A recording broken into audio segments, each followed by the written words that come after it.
Welcome back to Standing Apart. I'm Nigel Ridpath, and this one is a little different from our usual format. Today I'm joined by not one, but two guests, which means the conversation moves fast, covers a lot of ground, and I think is all the richer for it. The topic is something that most businesses think they've thought about, and rather fewer have actually done anything meaningful about it. Gender fairness in the workplace. Now, I know what some of you are thinking. You've heard this one before, but stick with me because Brad Johnson and David Smith come at this from a direction that I suspect you haven't considered, and the business case they make is hard to argue with. Before we get into it, a quick note on who these two are and why their perspective is particularly interesting. Not in spite of being men, but in part because of it. My guests today are Brad Johnson and David Smith, co-authors of Fair Share, How Men and Women Can Create a More Equitable Workplace Together, published by Harvard Business Review Press in June 2026. Brad is a clinical psychologist, a former US Naval officer, and a professor of leadership and psychology at the US Naval Academy. David is a professor at the Johns Hopkins Carey Business School and co-founder of the Gender and Work Initiative there. Together they run Workplace Allies, and this is their third book on this subject. The reason I wanted these two on the show is the framing.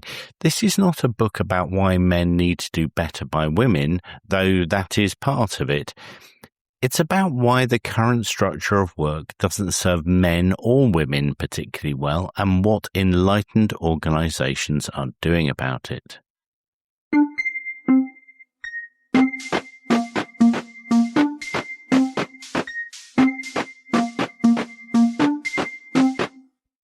The latest gender at work statistics in the UK from the Office of National Statistics highlight gaps in employment rates, pay and part-time work. The full-time gender pay gap stands at 6.9%. Female employment is at 72.2% compared to male employment at 77.9%. And 37% of working women are part-time compared to 14% of men. But at least the UK is measuring this stuff. The Trump administration halted an Obama-era rule requiring large companies to submit detailed employment information broken down by gender, arguing that the reporting process was overly burdensome for businesses. That is the backdrop for the conversation today. Brad, Dave, welcome. Thanks for having us, Nigel. Good to be with you, Nigel. Let's start with a nice, easy question. How in 2026 are we still in a place where the workplace so often doesn't work for men or women? It's a great question, and I think one that we all find ourselves asking each other all the time. And certainly we saw this in the research that we did for our book Fair Share.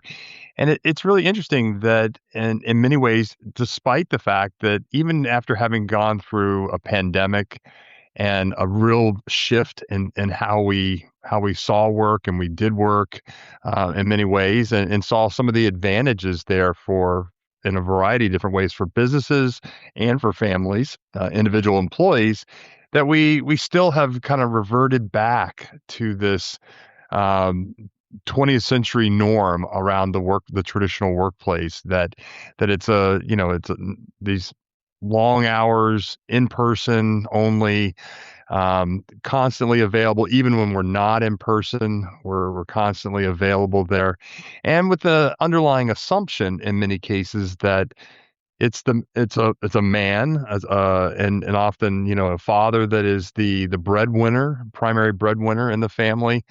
And that there is a stay-at-home spouse, and in many cases a wife, who is doing the primary running of the household and the primary caregiver out there. And there's a lot of people, and there's all these societal norms where we believe that is somehow innately the way things ought to be or are naturally in the world. And we structure work that way. And largely the 20th century workplace was structured that way. The reality is that families are different, work is different. Mm, We've learned a lot since the 20th century, and but we've reverted back. And I say revert back because a lot of things changed during the pandemic, right? mm, We know that because of the pandemic, we had a lot more remote work, a lot more flex work arrangements, and there was a lot more being done differently in that case. But we've kind of gone backwards again, back into what has, in many ways, felt normal or comfortable for people, especially as you think about senior leaders in the business world today who maybe have grown up and been socialized into that world where they do have a stay-at-home spouse who is doing all the domestic labor, who is doing the primary caregiving, or they just make enough money that they can outsource as much of that as they want as well. The reality is that today most families are dual career, dual earner families. They need two paychecks to pay the bills, to mm, pay the rent. And with children, often in many countries and many regions, the United States is a little bit of an exception because we have almost zero support when it comes to things like childcare and caregiving, and paid leave. That it's really challenging when you are a caregiver. And the fact is that over 70% of us at any one time in the workplace identify as a caregiver and have caregiving needs that are often covered and unknown by the employer. mm. And so, are you seeing that the level and nature of workplace regulation, or lack of it, is actually kind of baking in the problem? Yeah. I think that Europe, our colleagues in Europe, particularly Northern Europe, have a clear advantage on us when it comes to regulation, when it comes to legislated benefits that people might enjoy related to their caregiving. In the U.S., again, let me just tell you, most couples find that they're in a desert when it comes to caregiving, when it comes to childcare, when it comes to elder care. I simply don't find that I have any support for that whole part of my life that often involves caring for somebody, whether it's children or another family member. And I don't even have access often to adequate paid leave. And this is particularly true for men. It depends on the company and it depends on the state you happen to live in, but it's very likely that you have minimal paid family leave around the birth of a child, for example, and this is triply true for men who are very unlikely to have any kind of generous paid leave. This frames caregiving right off the bat when there's a birth of a child as a women's issue. Paid leave, flex work, hybrid work, those immediately get framed as women's programs because men don't have access, or when they try and participate, they get shamed, right? We see all this stigma. Maybe my company has got 3 weeks, if I'm lucky, of paid leave for fathers. I go to my company and ask to take it when a child is born. My manager is going to come to me and say, "Hey, buddy, how much of this do you really need? Come on, you got a wife at home. We need you here in the office. You don't want to put your work on somebody else. That's not fair." So he gets shamed. He gets stigmatized when he simply wants equitable opportunity to participate in caregiving at home. And there's a lot in this, by the way, for men who do share equitably in Mm, caregiving and have more time with their children, with their partners. But no, there's no infrastructure. And I'll really focus laser like on the United States right now. We simply don't prioritize the needs people have outside of paid work.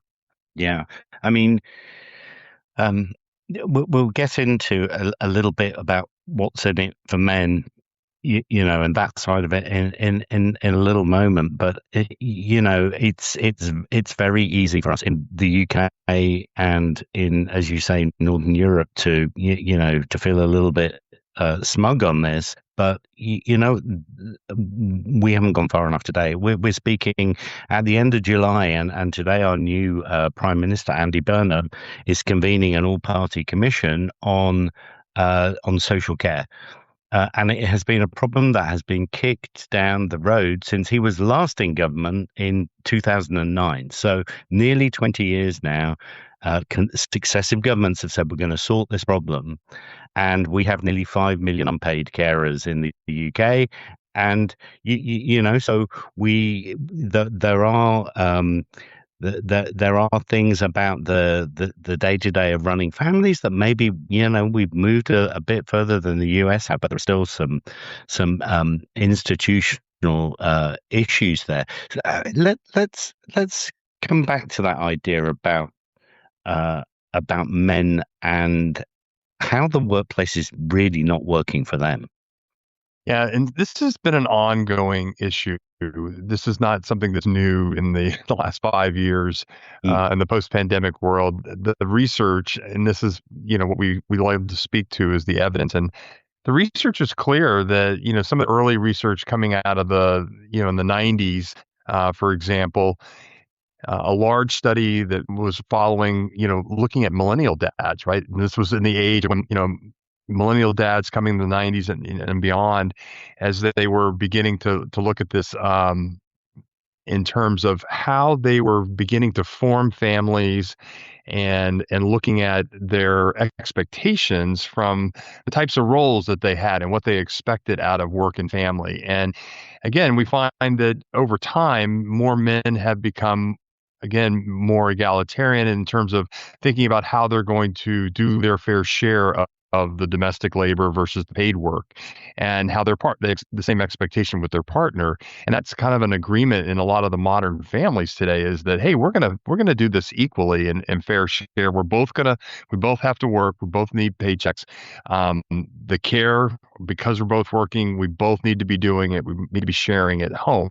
And the story that we heard over and over and over again from many of the interviewees we had for Fair Share was these couples said, it's like, I'm not sure how we got to where we are today, thinking about where they are. Most of these people were 20 to 30 years into their careers and, way down on the path of having children and the kids fledging and things like that. But they look back and they go, when we started out, things were very equal, right? In terms of how we divided up the housework, and if there was care. We didn't have kids at that time. If there was care to be done with siblings or with parents, we just made it work in terms of who was doing what and balancing that out. Felt very equal. And again, careers felt the same way, and supporting each other's careers, making sure we were doing what was best for each other in the milestones and things that we needed to be doing to have very successful careers. And then one big thing changed. She became pregnant. And suddenly opportunities for advancement, for promotion, for that plum job, that assignment that everybody wanted, suddenly she wasn't getting that opportunity anymore. And when the child was born, suddenly now it's all been pushed on her. The expectation is that she's going to be caring for the child, even though, just like as you mentioned, that there's often paid leave, and the UK has paid leave available out there. But it's like there's this stigma about men using it. So the access piece is really important here, and understanding how managers and leaders within companies and organizations today are making it accessible to men to do this. But as Brad was mentioning, it's often like, hey, you don't really need to be doing it, or that's not really what you're going to do or what we expect you to do. And they're not allowed to take it, and they don't take it because they feel that stigma. It's real. And this is the beginning. This is where things start to diverge. And this is where, as you begin to see, now she's having to put more time in when it comes to caregiving and doing that. He's having to do more on the paid work side. So he's doing more hours. He's doing, trying to pull in as much work as he can so he can bring more money in to balance out where she's not doing it because she's either not working or she's part-time. And this is the beginning. And this is how we diverge on these paths. And suddenly 20 years later down the road, you look back and you go, how did we get here? Mm. And why did we decide that? Did we decide to go off on these different paths? It's like, well, we kind of did, but in many ways it was the easy road, right? It's the way the organization was structured and the way that these opportunities were presented or not presented to people. And sometimes it was very explicit, and sometimes it was just, it's more implied about who will do what and who won't do what in there. So, and in that, everyone, I guess, is feeling not as fulfilled as they potentially could be. They haven't lived up to their potential. There's, in the scenario you just painted, the female is not, self-actualizing, to use Maslow, in terms of their career and their potential and all of that sort of thing, and the guy is working like a dog just to make ends meet. There's not much joy in any of that. No, and they report this in the research, right? They talk about these dads. They were called conflicted dads. They wanted to be able to balance things, but they weren't able to because the way that their work was being structured, it didn't allow them to be doing these things. And the outcomes of that are things like burnout, increased stress, lack of retention, lack of engagement at work, right? All of these things that are decreasing their productivity and their ability to really contribute in the most meaningful way that they want to. Yeah. And so obviously we are talking about, either side of the pond, very different legislative frameworks around this. I mean, you probably don't hold out much hope that this is going to be legislated for in the US in any meaningful way anytime soon. So then it's down to the people working and the people they're working for. And, the whole point of this podcast is about those businesses that do things a bit differently. So Brad, tell us a little bit about what the enlightened employers are doing. Yeah. Boy, I could talk for a long time about this, Nigel, but I'm going to keep it as focused as I'm able to. This is, and I think you framed it just the right way. We're not going to sit around and wait for government to get their act together on this. I think what you're going to see is more and more smart companies and more enlightened leaders recognizing the business opportunity here, right? Profound business opportunity. So in the US, especially in the last year or so, we have seen a significant exodus of women from the workplace, right? Primarily because of the issues we're talking about, lack of support structurally for caregiving, childcare, all of those needs that I have outside of paid work. You look at the people that are the very top performers, and whoever is listening today, just think of your organization, think of your company, think of the work you do. Think of people at the top of the curve on talent, and we're talking IQ, EQ, creativity, innovation. Half of those people are women. If your company, at least, yeah, if we're talking EQ, it's probably higher. Imagine how effective and competitive your company is going to be if you're not including half of the top talent. And I would just frame this as a recipe for disaster.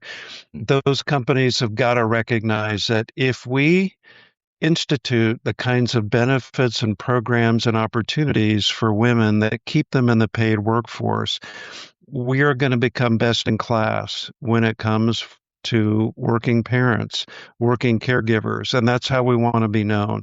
And we're not going to wait around for government to tell us what to do. We're simply going to institute these opportunities. We don't want to lose top talent, and that's a top personnel priority for us. So there's that issue. I think if we begin to frame this as a business opportunity versus something government needs to take care of for us, we're going to get there much faster. Second thing here, I think there's been a huge failure to imagine what's in this for us when we include men in all of the caregiving, paid leave, other kinds of benefits we have for working parents and other working caregivers. We find that men right now, many of them, especially junior men, are voting with their feet. They're looking for companies that are going to honor that side of them that wants to be a full engaged father, really engaged partner, if they happen to be partnered.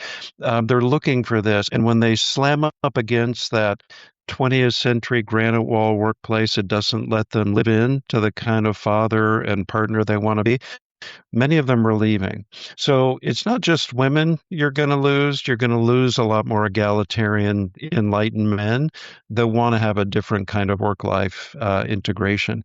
We find that when men have the opportunity to be more engaged with their children, to share more equally in caregiving, they're happier. They're healthier. Dave was alluding to the fact that they contribute more effectively. We also find they have healthier brains. They have younger looking brains, right? Those areas of the brain linked to empathy and, social cognition, they actually grow. They become more activated. These men are simply happier employees. So there's a lot in this for companies who recognize a business opportunity. And I think, if a company starts offering generous paid leave to men, I think Dave and I are a little tired of hearing this as some, grand gesture, for their employees. This is a business opportunity. This is good for you if you're a corporate leader. It's not just good for your employees. Yeah. I mean, people can only vote with their feet if there are options out there, right? So how fast are you seeing that shift, and what sort of organizations are moving them the most quickly? It's an interesting one, and kind of going back to I want to go back to the government piece for just a second with this, because there's an interesting connection here. And so we did get a chance when we did the research for Fair Share. We did get a chance to talk to some of our national leaders and some who are very outspoken advocates for caregiving benefits, right, at a national level. And I asked one of our national or U.S. representatives about this, and it was really interesting. I'm like, so I know you get lobbied all the time by senior executives and by all these large corporations who have a lot of influence and money to throw around. And I said, where are they on all of this? And because he was telling me how he felt like he was so close. We're always so close to being able to create legislation that really is designed to support men and women as caregivers out there, and paid leave being one of the big ones. And he said, it's really interesting. They're of course very very positive about it and very supportive about this, but what you don't hear that's done on the sidelines is that they don't really want national legislation passed. And I was like, what? I thought they were supportive and advocates for this. And he's like, they are, but they want to provide it. They see it as this is a competitive advantage over their competitors when they can provide it. And it's not something, if everybody has to do it from a national perspective, really interesting, right? Now, suddenly I've lost that competitive advantage. Yeah, you've leveled the playing field, right? Right. We've leveled the playing field for everybody. And so now I got to go find a new way to compete with my competitors.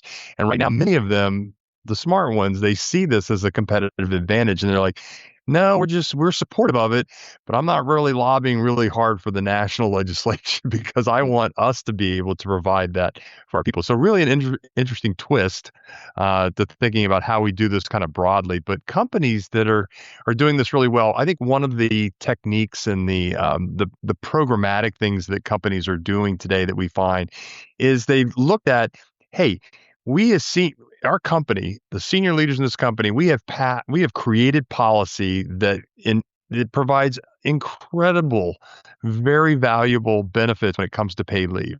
I mean, these companies have 6 to 12 months of paid leave available for men and women. And then they look back, a year, 2 years later, and they go, wow, the women are still taking it at maybe the same or a little bit higher rates, But the men, we don't see a whole lot of men taking it. There's not a whole lot of movement. We've created this great benefit for them. Why aren't they taking it? And what most of them come back to is they see that, it's our managers, our frontline managers. And again, these are very busy people. They're typically they're promoted up to manager because they're experts in their technical expertise, but they often don't have some of the leadership skills, the people skills, certainly the implementation of policy skills. They don't understand the policy in a way that, okay, how do I implement that at my level? And they don't get training necessarily on how to do that. And so what these companies have done, and mostly they've done this kind of through third-party consultants, is they brought in coaches who do this work-life integration piece where they coach the managers and the employees who are going to go on paid leave they get them ready to go on paid leave. So for, when you can plan for it, like with a pregnancy, you've got 9 months to plan for this. And so they talk about the preparation about kind of this transition of going out of the workplace, right? As you're handing off work to somebody else has got to be doing this and that transition. And then what they're going to be doing while they're on leave, and understanding that there's a lot of skill sets that are developed as a caregiver. Brad alluded to some of these around empathy, but there's a whole list of these. There was a great article written in the Harvard Business Review recently by Kate Mangino and Lisa Kaplowitz, a couple of our colleagues, that talks about all of these great skills that companies want, and they're developed through caregiving when you do long-term caregiving like this. And so how do we leverage that, and how do we recognize that and be very explicit about what they're learning and what they're developing and bringing that back into the workplace? And then I think one of the most important pieces of this coaching is the transition back, because this is the part that we often miss out on. And this is where from a retention perspective, we're losing talent. We're not getting people back through the transition to eventual full-time right back into where they were and moving them on through the promotion, seeing that, hey, you haven't lost anything along the way here, right? We just took a step back, and now you're going to transition back, and we're going to get you back to full speed. Maybe not all at once. Maybe it's going to take 6 months. Maybe it takes a year, but we're going to get you back up to full speed and keep you moving on. This is the benefit from a business perspective of what we get back when we invest in our talent out there, giving them these benefits around care and paid leave. But we got to get them back into the workplace. We got to show them what the path looks like and have managers ready to implement that. There's an interesting point that occurs to me as you talk about that. I mean, having that time off in that caring role not only improves the kind of happiness and fulfillment of that employee, but what you're saying is that they are gaining skills, might not be the right, exactly the right word, but they're gaining, life, let's call them life skills that actually will be useful when they come back. And I'm wondering whether the most enlightened organizations are actually on that kind of like reboarding program is actually maximizing some of that new stuff that they may have learned. Absolutely. And that's, it's everything from, you think about it, there's a time management piece to this caregiving. Okay. There's a really fun one that we talked to Darby Saxby, who's a neuroscientist, that Brad was talking about some of her research about how the brain transforms through this caregiving process and we become more empathetic. Well, part of that is, if you're doing caregiving for a infant, well, how do I begin to anticipate the infant's needs? How do I begin to understand their needs? Because we're not doing it verbally at this point. How do I begin to do that? And so you're developing empathy, right? We're beginning to read people, to understand needs. How do I meet and anticipate those needs? You could do the same thing with humans, right? With your managers, with your employees that you work with, your colleagues, and you can take that back into the workplace. So there's a myriad of these different skills that we found that are really helpful. And we've managed to have a conversation for 25 minutes before I mentioned AI, right? Which is like pretty incredible in any conversation. But actually, those sorts of skills that you're just talking about are the very ones that we're going to need more of in the world that we're moving into. You agree, Brad? I do agree, Nigel. It's a good point. I think what we've got to be careful about is ensuring that it's not primarily women who get, this could very easily become one more form of what we think of as office housework, right? Or unpaid labor, but in the office. So right now, women carry the lion's share of this, right? They're the carers, they're the nurturers in many businesses because perhaps men don't bring those skills to bear in the workplace, and women are already carrying a lot of this, and we expect them to. I'm going to go talk to her if I'm struggling for some reason, or I've just had a difficult conversation with my boss. So I've just got to be careful that women don't begin owning all of this extra emotional labor in the office as a substitute for what AI is not able to accomplish for us. So we've got to make even that equitable. Yeah, yeah. So just kind of wrapping this up or drawing a few conclusions on this. What is what are the kind of, let's say, three things that as an enlightened employer I need to be thinking about to maximize the effectiveness of my organization when we're looking at this whole topic? Well, I'll lead off with a couple. Dave, you probably got a couple too, but here's number one. If you're a leader in any organization, Nigel, you need to own gender fairness, right? Stop outsourcing this to the women's ERG or maybe a poorly funded HR person. This has got to be foundational to your business and make that very clear. You need to talk about it. You need to share your personal why. Why does it matter that our organization is gender inclusive and very thoughtful about how we're supporting people's lives outside of paid labor? Let me tell you my personal story about this, and let me share the business case. Why does it matter for our organization? Why is it essential? Second thing, we've been talking a lot about benefits like paid leave and flex work, hybrid work. If I'm a leader of any sort, I need to take those, and I need to take the full amount of my paid leave, even though that can feel difficult for me, right? Gosh, I'm a senior leader. How am I going to make this work if I step away for 6 months?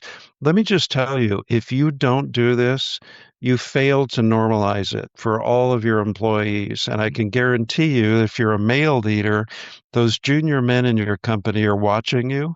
And if you aren't taking your full leave, they're not going to do it either. They're not going to have permission. So you need to own it, and you need to show people how to use these benefits.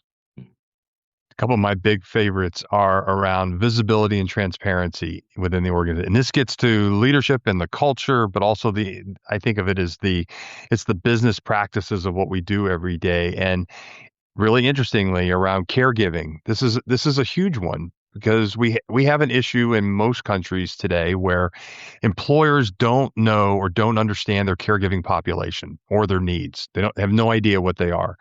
And a lot of that is because they're afraid to ask, and they won't ask because they're afraid they're going to get sued for discrimination in some way. And so it's like, all right, so I'm not going to ask, but guess what? I told you before, over 70% of your workforce today identifies as a caregiver. Do you know who they are? Do you know what they need? Do you know what most of us as caregivers in the workplace, we don't talk about it. We hide it. We cover it. Why? Because I'm afraid I'm going to get discriminated against. I'm not going to get that opportunity. You're going to withhold something from me that I want and I need. And so it's so stigmatizing to be able to do this. And so we have this gap. And we need some transparency around this to be able to talk about caregiving, to degender it, to normalize it, and understand that, hey, we have these things. How are people dealing with this? How are we handling that? What are the benefits? What are the programs, the practices that are available that will help us to be the employees that we want to be? Because again, we all need the money, we need the paycheck, and we want to do good work. Nobody goes into work generally and goes, oh, I'm just going to do the bare minimum and because I don't enjoy what I do. There probably some of that out there, but a lot of us, we thrive, right? We really thrive on the work that we do, and we're motivated by it and want to do a great job. The challenge is that we have other things in life that to contend with. And so let's acknowledge the fact that we have caregivers out there, they have needs, and how do we help each other to meet those needs? And so that's going to need some transparency and visibility around this. The second part is in that transparency and visibility, we need to understand what are the challenges beyond the caregiving piece of it broadly. What's not working at work for everyone, anyone out there, whether it's women, whether it's men, whether you're a caregiver, where as leaders, we need to listen. We need to go out there and I can't just go, hey, how are the women doing in my organization? How are the men doing as caregivers in my organization? And they're going to go, oh, hey, we're doing great. Really? I mean, there aren't any sore spots out there. There's not something that could be better. I mean, there's always something that could be better. And so we need to go look for those sore spots and really begin to understand what those are, listen intently, right? And then do something with that. And I think that, again, as leaders, we pride ourselves in being problem solvers. Let's go find the problem. Yeah. And quit hiding our head in the sand and going, oh, we don't have any problems. I asked, we don't have any problems. Did you really? Do you really understand what your workers are dealing with out there? And let's problem solve, and let's do it in a way that really helps to move us forward. Yeah. Listen, it's been an absolutely fascinating conversation. A few years ago, I was trying to work out as part of a training course I was doing on kind of talent management, how best to retain staff. And the best thing that I could come up with, and unlike you guys, I have a big research departments behind me and all of that. This was just what I thought just really worked. Looking back at my own experiences over a long period of time, was that the companies that really understood the families behind their employees really got it, and those people never left. No. The ones that ran the family fun day in the summer, and the managing director was speaking to the wives and the husbands and the and the kids and all the rest of it. Those people never left. So there's definitely something here, and it's been fascinating hearing about your research and the background to your book. So I thank you very much for this conversation. Thanks really Nigel. enjoyed it.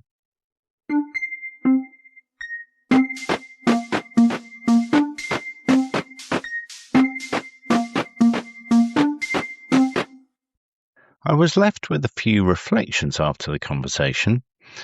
The first is the framing of this as a business opportunity rather than a compliance exercise. Brad and Dave are unequivocal. Companies that genuinely support working caregivers with meaningful paid leave, flexible working, and managers who know how to implement these policies rather than quietly discouraging them are going to attract and retain a disproportionate share of the best talent. Half of the top performers in any organization are women. If your structure makes it difficult for them to stay, you're writing, in Brad's words, a recipe for disaster. That's not activism, that's arithmetic. The second thing is the men piece, which I find underexplored in most of the conversations I encounter on this topic. The research on what Brad and Dave called conflicted dads, men who want to share equally in caregiving but are effectively blocked by stigma and structure, is striking. And the finding that men who do take adequate leave have stronger empathy, younger looking brains, and measurably better relationships with their children and partners is not a small point. These are better employees. The organizations that figure this out early have a genuine advantage. The AI connection came late in the conversation. Neuroscientist Darby Saxby's research suggests that sustained caregiving actively develops the brain's empathy and social cognition networks. The skills you build looking after an infant, reading nonverbal cues, anticipating needs, staying regulated under pressure, are exactly the skills AI cannot replicate. If you're already thinking about which human capabilities to invest in for the world we're moving into, caregiving experience deserves a different kind of attention.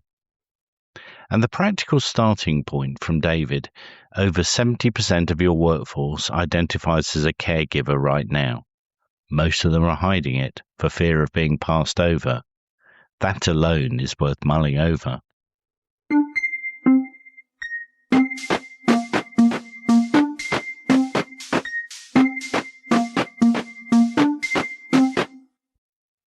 Thanks once again to Brad Johnson and Dave Smith, co-authors of Fair Share, How Men and Women Can Create a More Equitable Workplace Together.